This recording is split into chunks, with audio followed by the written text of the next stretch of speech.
Dear students, I hope all of you are doing well and staying healthy. And I am sure that all of you know that we have started the chapter Phytochemistry and Pharmaceutical Uses of Different Plant Derivatives.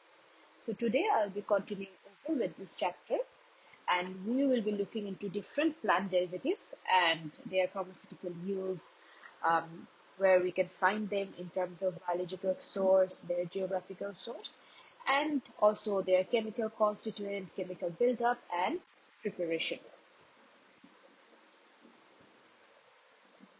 Moving on to the first plant derivative that we are going to study today. So firstly, we'll be talking about pectin. And pectin is a fiber found in fruits and vegetables. And it is a very unique fiber because this is a soluble fiber and it is polysaccharide in nature. And because it is a polysaccharide in nature, it is a long chain of indigestible sugar. So we know that polysaccharides are different uh, monosaccharides added together to form the polysaccharide chain. And when pectin is heated in the presence of liquid, we see that pectin expands and it starts turning into a gel. And that is the reason why pectin is a very great thickener for jams and jellies. So what's the biological source of pectin? Where can we get pectin inside the plant? So pectin, as it is a carbohydrate, it is present in the cell wall as the calcium salt or methyl ester, and it is found in the middle lamina. And you will see that these are obtained from the inner portion of the rind of citrus fruits, for example, lemon, orange, etc. And also the vegetative matter like the sunflower, papaya, guava, and mangoes, and etc. So if we have to look into a little bit onto the typical level of pectin in fresh fruits and vegetables, I think you'll get a better idea of how much pectin is present in the fruits and vegetables.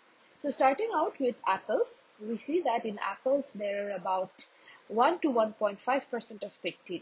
In apricots there is about 1% pectin, and in cherries the percentage is a little bit lower, that is 0.4%, and in oranges the percentage of pectin can range from 0.5 to 3.5%. And finally we also have the percentage of pectin found in carrots, that is 1.4%. So now that we have some idea about the biological source of pectin, where can we actually find the trees that have pectin in them? So what is the geographical source of pectin or pectin collection? So it is usually found in USA, India, Switzerland, and even some other European countries. But we know that pectin is something that we have to isolate and separate out. So how is the preparation done? So preparation is a very important step, and we'll look into it in a moment. So we know that the pectin present in the cell wall is insoluble. But I have mentioned before in the slide that it is a soluble fiber. So how do we make this insoluble fiber into a soluble one? So the fruit pulp is treated with dilute acid at a temperature of 90 degrees Celsius, and the pH is somewhere between 3.5 to 4. And this continues for about 30 minutes. The solution is then filtered and alcohol is added to the filtrate. And then finally pectin precipitates out. So as the pectin precipitates out, this is separated and dried under reduced pressure. And that is the preparation method of pectin. Now let us look into the chemical constituents of pectin. What is the chemical buildup of pectin? As far as up till now we have studied about what pectin is, and we know that it is a polysaccharide. But in chemical terms, what is the constituents and what is it actually made up of? So chemically, pectins are polygalacturonic acids in which some of the carboxyl groups are present as methyl esters. Secondly, pectic acid is an aldobionic acid which on hydrolysis gives galacturonic acid, and also arabinose, galactose, and methyl pectose. Thirdly, pectin is a methoxyester of pectic acid. So it is hydrolyzed by pectase of dilute caustic soda, produce pectic acid and methyl alcohol. So this is the component of pectin and cellulose, and it is insoluble in water. And finally, alkaline hydrolysis of pectose forms pectin and cellulose. So this particular slide also gives us an idea about the chemical constituents that lead to the formation of pectin and cellulose.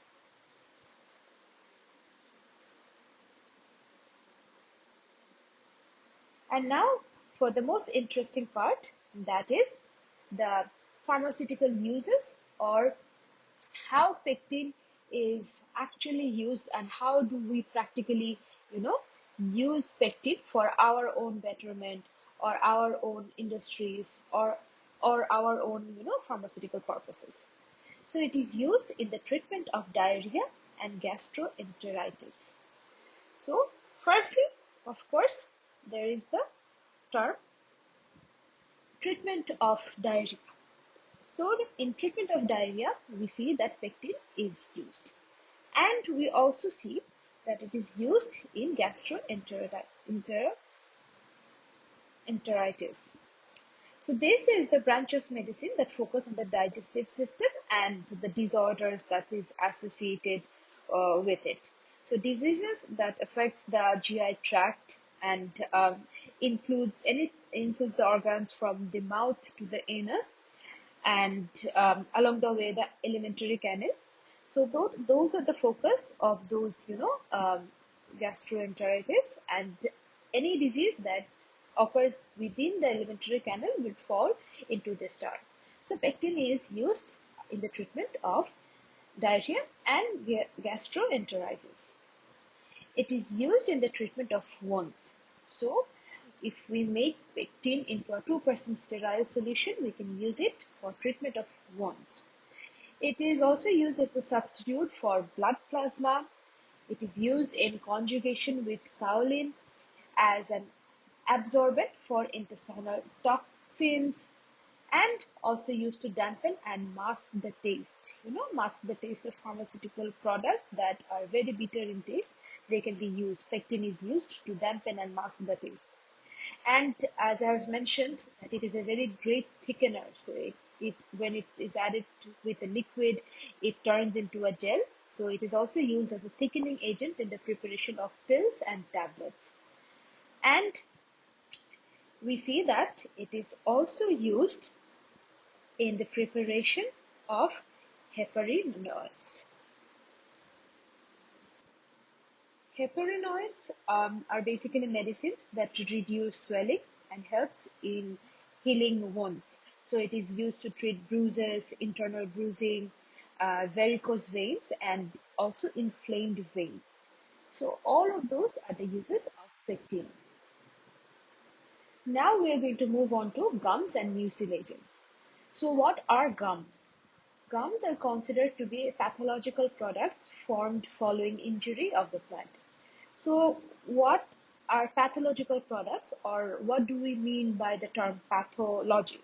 So you see that this term pathology would come up a lot more during your entire course. So pathology is basically the branch of medicine that deals with the study of disease.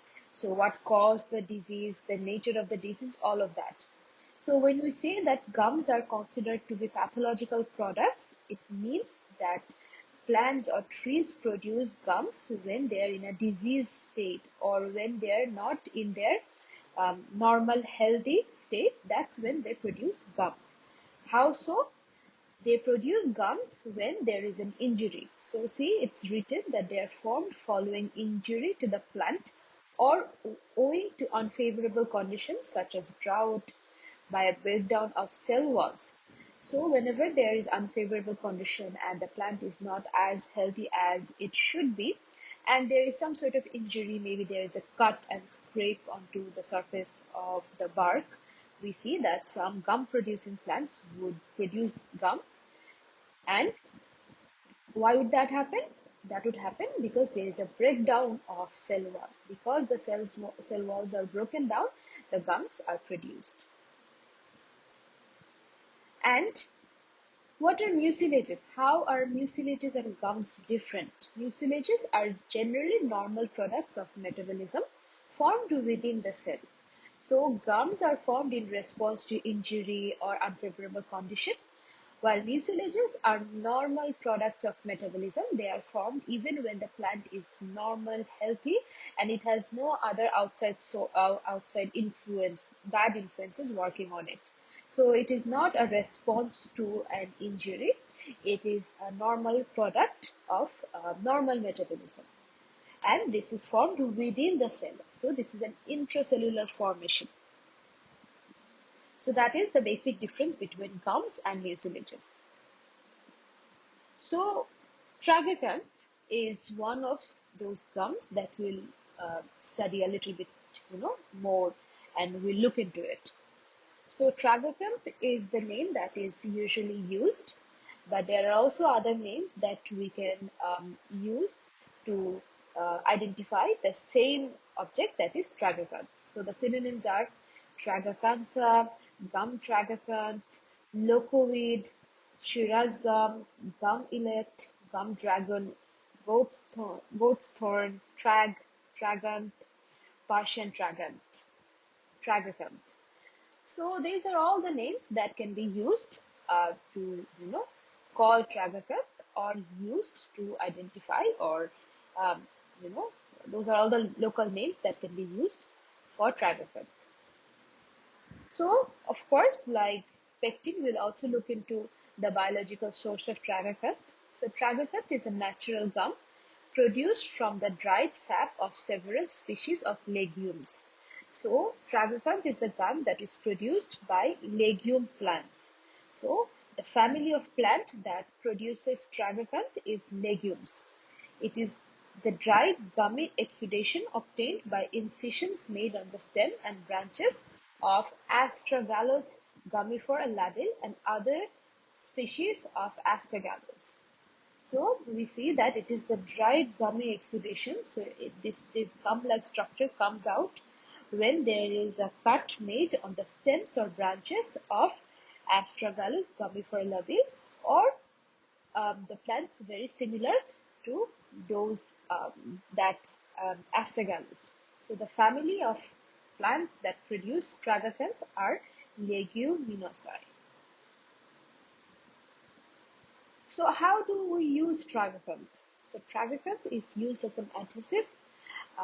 We know that if in pharmaceutical preparations, there is this term called excipient. So we use a lot of excipient while preparing tablets and capsules. So what do the excipients do? These excipients are not the active ingredient, but they help in the formulation. So one of those excipient is adhesive. So what does an adhesive do? Adhesives are important because these adhesives actually form a sort of cohesion. They keep all of the components in the formulation together and make sure that the products do not separate out. The different excipients do not separate out. That is the purpose or the role of adhesive in formulation. So tragacanth is used as adhesives in pharmaceutical formulation or pharmaceutical preparation. Also, it is used in lotions for external use and spermicidal jellies.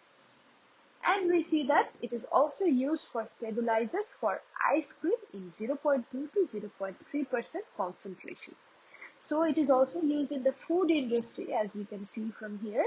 So as this is a this is a natural gum, we see that tragacanth can also be used as stabilizer. They stabilize the ice cream and helps the ice cream and different types of sauce to keep together, so that the oil and the water base do not separate out. They make sure that there is cohesion in the entire product. As edge slicking and brushing material in vegetable tanned leather works. And also we see that tragacan can be used as a burnishing material and edge slicking material in vegetable tanned leather works. So we know that there are different types of leather works, and in vegetable tanned leather works, tragacan can be used as an accessory, and it is a very important burnishing material as well.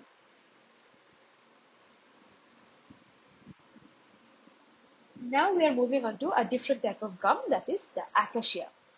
Acacia is also it also has other synonyms by which we can call it, such as gum arabic, cape gum, Egyptian thorn, gum mimosa, and gummy arabicum. So these are also the names used to denote or identify acacia. So what is the biological source, or where can we actually find acacia inside a plant? Acacia gum is a dried gum obtained from the stem and branches of Acacia senegal and some other species of acacia. So it is also a gum that is something we get from the legume type of plants, leguminous plants, and it is mostly obtained from the stem and branches of Acacia senegal and similar type of acacia plants.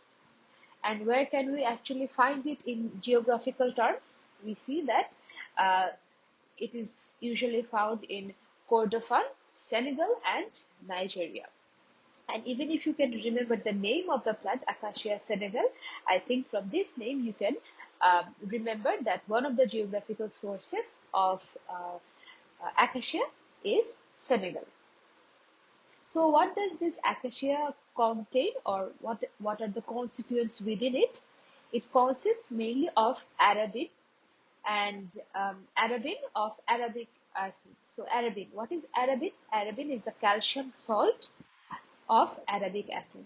So although it is calcium salt, there are some traces of magnesium and potassium as well. And we see that it has galactose, arabinose, rhamnose, uronic acid, oxidism, and 14% of water. So those are the constituents of acacia.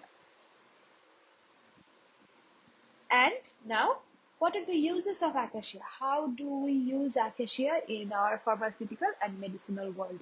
So it is used as a stabilizer. So we have used the term stabilizer before. I'll try to explain the word a little bit so that there is no confusion about this entire word, which is stabilizer.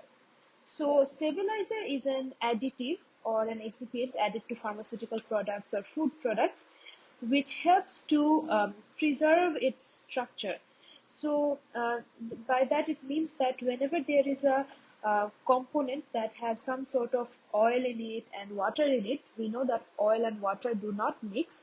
So whenever we add stabilizer, the stabilizer will create a very nice cohesion between the oil and water, and the two layers would not separate out.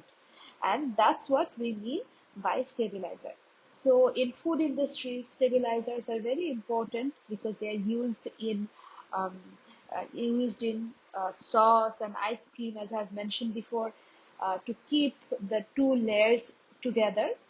Even in dressing, for example, salad dressing, you will see that a lot of stabilizer is used so that the oil and the water part do not separate out. So acacia is also used as a stabilizer in emulsions so that the emulsion does not separate out. It is also used as a demulcent in diarrhea, coughs, and sore throats. So demulcents are any agents that relieve inflammation or irritation. It is basically the inflammation or irritation associated with mucous membrane around mouth, alimentary canal, any sort of irritation. So it is also used as a demulcent agent, which is an anti-inflammatory agent. We can also call it an anti-inflammatory agent. It has a widespread use in the food, drink, and other industries. And it is also used as tablet disintegrant, binder, and filler. So in the pharmaceutical area, we see that acacia can be used as tablet disintegrant, which means that when we use um, tablet disintegrate. This tablet disintegrate helps to break up the tablet in small parts whenever it hits the fluid in the stomach. So, as a tablet disintegrant, acacia can be used. It can also be used as a binder. So, because we need agents that holds together all the different components in a tablet or capsule, acacia is used as a binder or filler. It is used topically for healing wounds, so it is used on the skin to heal wounds, and has been shown to inhibit the growth of periodontic bacteria and the early deposition of plaque. So interestingly, acacia is also used as a dental product, and we see that it can inhibit the growth of bacteria that usually grows on the surface of our teeth whenever there is deposition of plaque, or plaque is a soft white accumulation of bacteria and food debris that usually happens when the teeth is not cleaned properly. So when acacia as a dental agent inhibits the growth of such bacteria, and also helps to prevent the early deposition of plaque over teeth surface.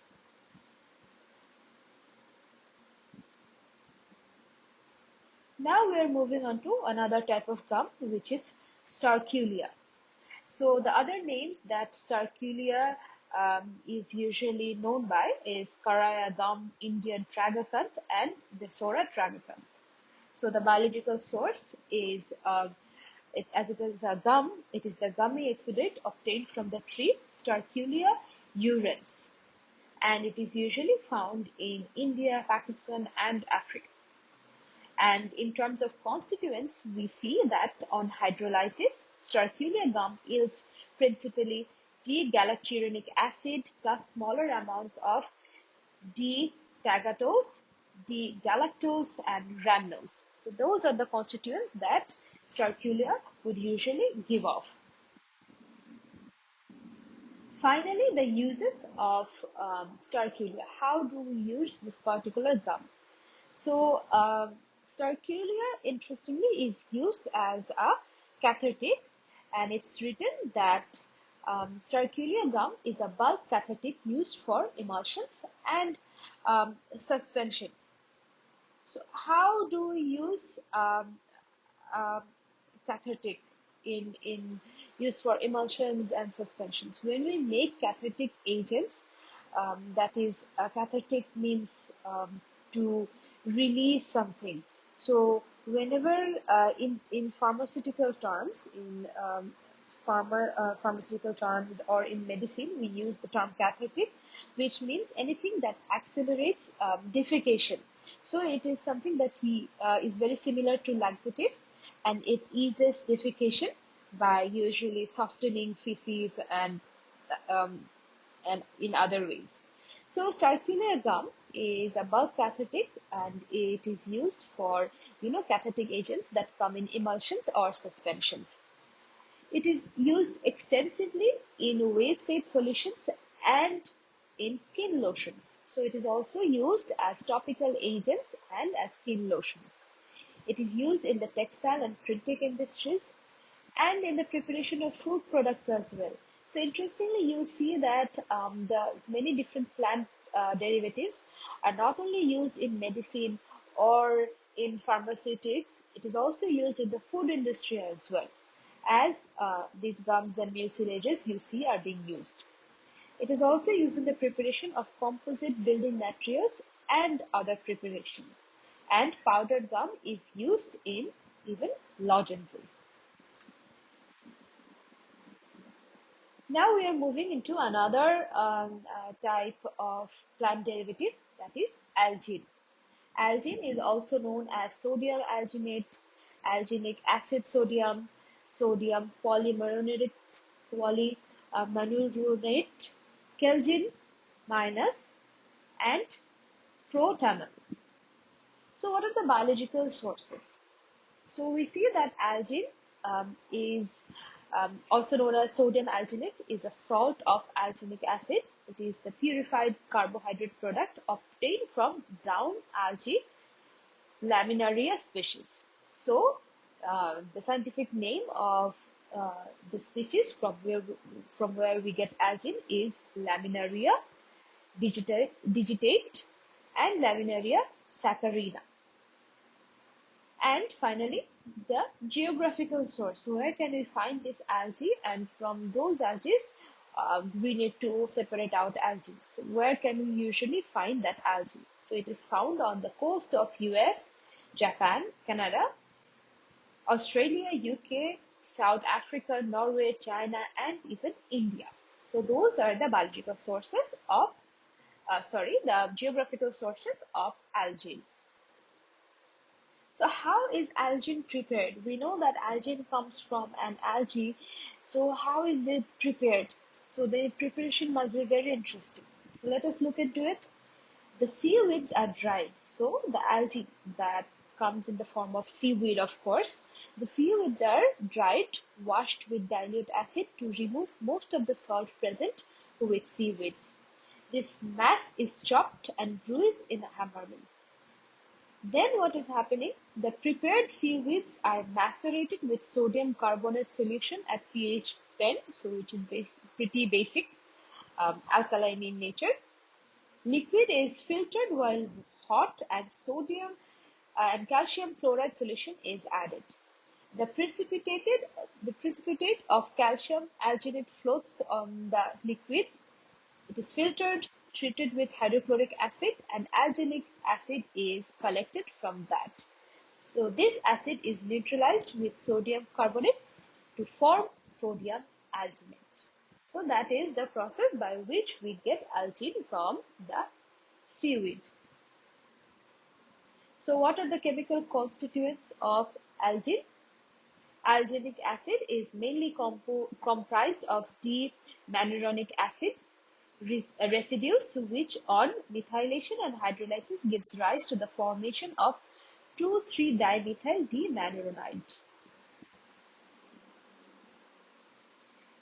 And what are the uses of algin? How do we use algin? So we'll see first in the pharmaceutical arena how is algin used. So algin is used as deflocculating, gelling and thickening agent. So deflocculating means any agent that works as a deflocculating agent. It helps to reduce or break up flocculant state, which means whenever particles try to come together and flocculate and stick together, deflocculating agents would help to break up those flocculating particles. So that's how algin is used. They are also used as gelling agent and thickening agent, because of course we know that we are getting this algin from plant sources, which is an algin, and this is the type of carbohydrate, of course. So it is also used as gelling agent and thickening agent. So it can be used in those sort of ways as well. It is used as a stabilizing and film and filament forming agent in paint. So algin is used in paint industry as well. It is used in dermatological preparations and it can be used very well on skin. So it can be used as topical preparations as well. It is also used in dental preparations, in adhesive paste, in textile industry as a general emulsifier, and also in food and cosmetic industry. So we see from this particular slide that algin has widespread use in different type of industries such as paint industry, textile industry, food industry, cosmetic industry, etc. And then we have our agar that we know is a very important component that we use in our labs and different type of experiment, and you will of course get to use agar in our labs whenever you start doing the labs in person. So agar is also known as agar-agar, Jealous, Japan agar, Chinese, isinglass, Bengal, isinglass. So those are all the names that you can use to define agar.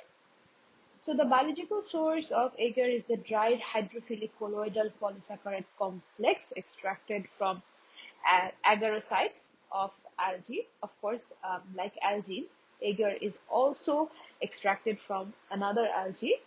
It is also obtained as the dried gelatinous substance from Gelidium amalsi. amansi. So this is the two types of, in two forms that agar can be obtained. So what is the geographical source of agar? Agar is largely produced in Japan, Australia, India, New Zealand, and US. It is also found in Korea, Spain, South Africa, and India. So those are the biological sources of agar. How are agar used? So what's the uses of agar? So it is used in making photographic emulsions. It is also employed as a bulk laxative. We know that we have spoken about cathartic, and I have said that cathartic is something that is very similar to laxative. So laxatives are a type of medicine that can treat constipation. So what they do is they ease defecation and accelerates defecation.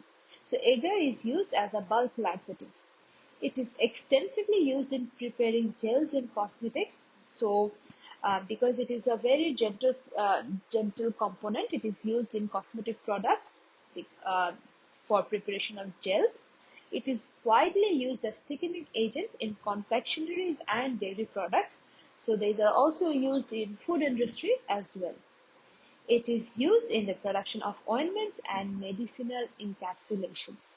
So, agar is not only used in the labs to create, mediums for um, bacterial growth. They are also used in the production of ointment and medicinal encapsulations. So they find a lot of use in different type of industries.